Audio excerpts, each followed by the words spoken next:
नमस्कार। आज के ई व्याख्यान में हम बात करेंगे संविधान द्वारा हमें कौन कौन से मूल अधिकार प्रदान किए गए हैं।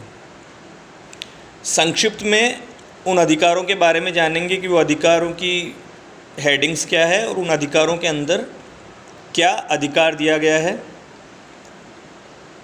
आने वाले ई व्याख्यान में हम विस्तृत रूप से इनकी व्याख्या करेंगे। स्वतंत्रता के पश्चात संविधान निर्माताओं ने संयुक्त राज्य अमेरिका के समान अधिकारों को संविधान के भाग 3 में सम्मिलित किया गया है। संविधान में 22 भाग में बांटा गया था मूल संविधान को, जैसा कि हम जानते हैं। तो भाग 3 जो है वो मूल अधिकारों से संबंधित है। विशेष बात यह थी कि इन अधिकारों को मात्र सम्मिलित ही नहीं किया गया, अपितु उनके प्रवर्तन के लिए प्रक्रिया भी निर्धारित की गई। अनुच्छेद 32 के अंतर्गत सर्वोच्च न्यायालय को याचिका यानी रिट जारी करने का अधिकार प्रदान कर मौलिक अधिकारों की रक्षा का दायित्व देश की न्यायपालिका को दिया गया। संविधान के भाग 3 में मौलिक अधिकार जो कि स्वतंत्रता, न्याय और औचित्य के सिद्धांतों पर आधारित है, वो 6 मौलिक अधिकार है। सबसे पहला स्वतंत्रता का समता का अधिकार, दूसरा स्वतंत्रता का अधिकार, तीसरा शोषण के विरुद्ध अधिकार, चौथा धर्म की स्वतंत्रता का अधिकार, पांचवा सांस्कृतिक तथा शिक्षा संबंधी अधिकार और छठा संवैधानिक उपचारों का अधिकार। सबसे पहले बात करते हैं समता के अधिकार की। अनुच्छेद 14 से अनुच्छेद 18 तक समता का अधिकार, राइट टू इक्वलिटी दिया गया है। संविधान के अनुच्छेद 14 से 18 तक इस अधिकार का वर्णन है। अनुच्छेद 14 में समता के अधिकार का सिद्धांत प्रतिपादित किया गया है। अनुच्छेद 14 के अनुसार सभी व्यक्तियों को विधि के समक्ष समता का अधिकार प्राप्त होगा।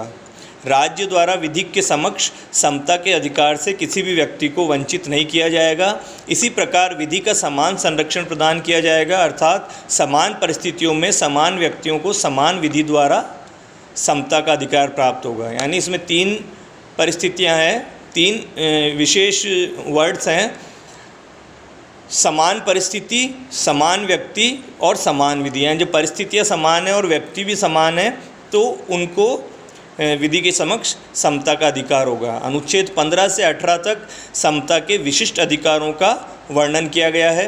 अनुच्छेद 15 के अंतर्गत राज्य द्वारा किसी व्यक्ति के विरुद्ध धर्म, मूलवंश, जाति, लिंग के आधार पर भेदभाव नहीं किया जाएगा, परंतु राज्य सामान्य हित में अनुच्छेद 15(3) व 15(4) के अंतर्गत स्त्रियों, बच्चों और पिछड़ी जातियों के उत्थान के लिए विशेष उपबंध बना सकता है। वे विशेष उपबंध हमारी सामाजिक व्यवस्था में स्त्रियों तथा पिछड़े वर्ग के व्यक्तियों की असामान्य स्थिति को ध्यान में रखते हुए किया गया है। अनुच्छेद 16 सरकारी नियुक्ति में अवसर की समानता को प्रतिपादित करता है। अनुच्छेद 16 के द्वारा लोक सेवाओं की भर्ती में राज्य द्वारा कोई भेदभाव नहीं किया जाएगा, यानी समान व्यक्तियों को समता का अधिकार होगा। लेकिन राज्य लोक पद देते समय व्यक्ति का पिछला चरित्र और उसकी पृष्ठभूमि आदि देख सकता है। सेवा में विभिन्न श्रेणी बनाने का अधिकार भी राज्य के पास होगा। कोई भी लोक पद वंशानुक्रम द्वारा प्रदान नहीं किया जाएगा। अनुच्छेद 16(3), 4 और 5 यानी अनुच्छेद 16(3), 16(4) और 16(5) अपवाद हैं इसके, जिसमें 16(3) के अनुसार निवास स्थान के आधार पर प्राथमिकता प्रदान की जा सकती है।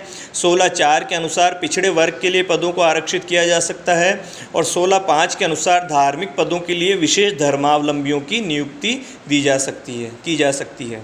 उसके बाद है अनुच्छेद 17 अस्पृश्यता का अंत।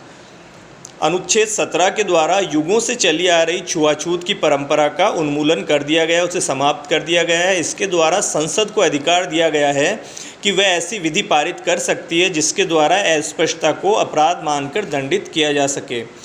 इसके परिणाम स्वरूप संसद ने 1955 में अस्पृश्यता अपराध निवारण अधिनियम पारित किया है। उसके बाद अनुच्छेद 18 कहता है में प्रावधान है उपाधियों के अंत का।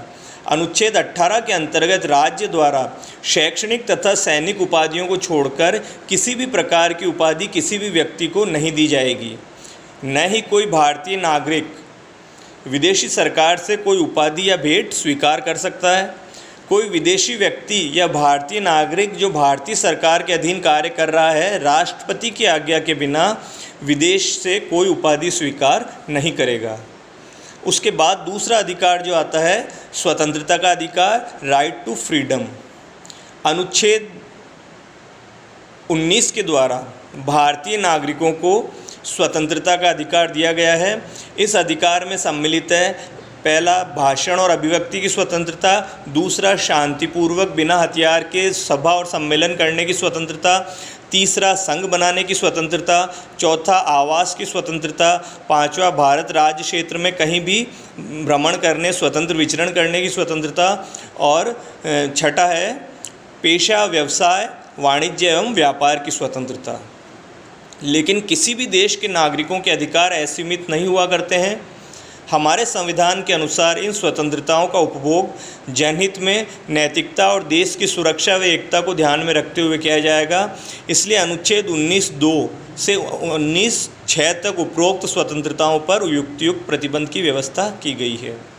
उसके बाद तीसरा है अनुच्छेद 20 में अपराधों के लिए दोष सिद्धि के विषय में संरक्षण।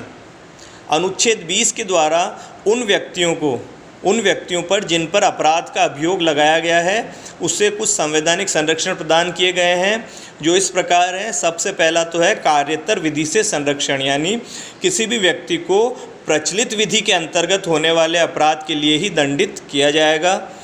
यदि कार्य पहले ही कर दिया गया है और उस कानून उस कार्य से संबंधित जो उस कार्य को जो विधि विरुद्ध घोषित करता है, वो कानून या विधि बाद में प्रचलित हुई है, तो उस कार्य के लिए उस व्यक्ति को दंडित नहीं किया जा सकता। दूसरा है दोहरे दंड से सुरक्षा, यानी प्रोटेक्शन अगेंस्ट डबल जियोपार्डी। किसी भी व्यक्ति को एक अपराध के लिए एक बार ही दंडित किया जाएगा। और तीसरा है आत्म अभिशंसन से सुरक्षा, यानी किसी भी व्यक्ति को स्वयं के विरुद्ध साक्ष्य देने के लिए बाध्य नहीं किया जा सकता है। इसके बाद एक बहुत महत्वपूर्ण अधिकार है, अनुच्छेद 21 में आता है प्राण एवं दैहिक स्वतंत्रता का अधिकार, protection of life and personal liberty. अनुच्छेद 21 उपबंधित करता है कि विधि द्वारा स्थापित प्रक्रिया के बिना कोई भी व्यक्ति प्राण व दैहिक स्वतंत्रता से वंचित नहीं किया जा सकेगा। यह अधिकार सरकार के स्वेच्छाचारी अधिकार के विरुद्ध प्रदान किया गया है। विधि के शासन में बिना विधि के प्राधिकार के किसी व्यक्ति को दैहिक स्वतंत्रता से वंचित नहीं किया जा सकेगा। अनुच्छेद 22 उस प्रक्रिया का वर्णन करता है जो केंद्र या राज्य के विधानमंडल द्वारा पारित प्रक्रिया में होनी चाहिए। इस प्रक्रिया के अंतर्गत ही किसी व्यक्ति को दैहिक स्वतंत्रता से वंचित किया जा सकता है, अन्यथा नहीं। उसके बाद जो है अनुच्छेद 23 राइट अगेंस्ट एक्सप्लॉयटेशन, शोषण के विरुद्ध अधिकार। अनुच्छेद 23 मनुष्यों के क्रय विक्रय, बेगार आदि पर प्रतिबंध लगाता है। इस अनुच्छेद का उल्लंघन एक अपराध है, अतः दंडनीय है। लेकिन जनहित में राज्य यदि अनिवार्य सेवा की विधि पारित करती है तो वह विधि अनुच्छेद 23 का अतिक्रमण नहीं करेगी। और शोषण के विरुद्ध जो अधिकार प्राप्त है उसके अंतर्गत ही 14 वर्ष से कम उम्र के बच्चों को फैक्ट्री या खान में नियोजित नहीं किया जा सकता है। उसके बाद जो आता है धार्मिक स्वतंत्रता का अधिकार, अनुच्छेद 25 से 28 है right to freedom of religion. संविधान की प्रस्तावना के अनुसार भारत एक पंथ निरपेक्ष राज्य है, अर्थात राज्य अपनी ओर से कोई धर्म प्रचलित नहीं करेगा। राज्य किसी धर्म प्रचलन में बाधा उत्पन्न नहीं करेगा। सब व्यक्ति अपने धर्म को प्रचलित करने, धर्म को क्रियान्वित करने के लिए स्वतंत्र हैं। अतः राज्य जो है धर्म के विषय में पूर्णतः तटस्थ रहेगा। धार्मिक स्वतंत्रता के प्रावधान अनुच्छेद 25 से 28 तक दिए गए हैं। इसके अंतर्गत प्रत्येक धार्मिक समुदाय को धार्मिक उद्देश्य के लिए संस्था की स्थापना करने का तथा उसका प्रशासन करने का अधिकार होगा। अनुच्छेद 27 के द्वारा किसी विशेष धर्म की उन्नति के लिए कोई कर देने के लिए बाध्य नहीं किया जाएगा। राज्य द्वारा मान्यता प्राप्त और राज्य के धन से चलाए जाने वाले या राज्य द्वारा प्रबंधित शैक्षणिक संस्थानों में किसी धर्म विशेष का प्रचलन नहीं होगा या किसी विशेष धर्म के पालन को बाध्य नहीं किया जाएगा। इसके बाद अनुच्छेद 29 और 30 में आता है सांस्कृतिक तथा शिक्षा संबंधी अधिकार, कल्चरल एंड एजुकेशनल राइट्स। अनुच्छेद 29(1) के अनुसार जनसंख्या के किसी भी वर्ग को अपनी विशेष भाषा, लिपि और संस्कृति को जीवित रखने का अधिकार है। यह अल्पसंख्यकों को उनकी संस्कृति बनाए रखने का अधिकार प्रदान करता है। अनुच्छेद 29(2) के अनुसार नागरिकों को यह अधिकार होगा कि राज्य द्वारा सहायता प्राप्त या राज्य धन से चलने वाले शैक्षणिक संस्था में प्रवेश देने के लिए किसी भी नागरिक को धर्म, जाति, भाषा के आधार पर वंचित नहीं किया जाएगा। अनुच्छेद 30(1) अपनी पसंद की शिक्षण संस्थाओं की स्थापना करने तथा उनका प्रबंध करने का सब धर्मों में तथा भाषाओं के अल्पसंख्यकों को अधिकार प्रदान करता है। अनुच्छेद 30(2) किसी शिक्षा संस्था को राज्य द्वारा मिलने वाली सहायता के संबंध में इस आधार पर विभेद नहीं किया जाएगा 30(2) के अनुसार कि वह संस्था किसी वर्ग विशेष की है। इसके ये तो हुए मूल अधिकार। अब इन मूल अधिकारों को प्रवर्तन की जो प्रक्रिया है उससे भी भारतीय संविधान में मूल अधिकार में शामिल किया गया है, उससे भी एक मौलिक अधिकार बना दिया गया है, वो है संवैधानिक उपचारों का अधिकार, राइट टू कॉन्स्टिट्यूशनल रेमेडी। संविधान के अनुच्छेद 32 से 35 तक मौलिक अधिकारों के सर्वोत्तम भाग को वर्णन किया गया है। अनुच्छेद 32(3) द्वारा प्रदत्त अधिकार तभी प्राप्त किए जाएंगे जबकि प्रार्थी के मौलिक अधिकारों का अतिक्रमण किया गया है। 32(1) मौलिक अधिकारों को उच्चतम न्यायालय द्वारा प्रवर्तित करवाने की प्रतिभूति देता है और अनुच्छेद 32(2) उच्चतम न्यायालय को इन अधिकारों के प्रवर्तन के लिए निर्देश या लेख जारी करने का प्राधिकार देता है, यानी रिट जारी करने का। ये रिट 5 प्रकार की है। पहली बंदी प्रत्यक्षीकरण, दूसरी परमादेश, तीसरी प्रतिषेध, चौथी अधिकार परीक्षा और 5वीं उत्प्रेषण। अनुच्छेद 32 का खंड 3 उपबंधित करता है संसद उचित विधि द्वारा उपरोक्त निर्देश या लेख जारी करने का प्राधिकार अन्य किसी न्यायालय को भी प्रदान कर सकती है। खंड 4 उपबंधित करता है कि इन अधिकारों को संविधान में वर्णित विशिष्ट परिस्थितियों को छोड़कर निलंबित नहीं किया जाएगा। उपरोक्त संवैधानिक उपचार व्यक्ति को मूल अधिकार के रूप में प्राप्त है।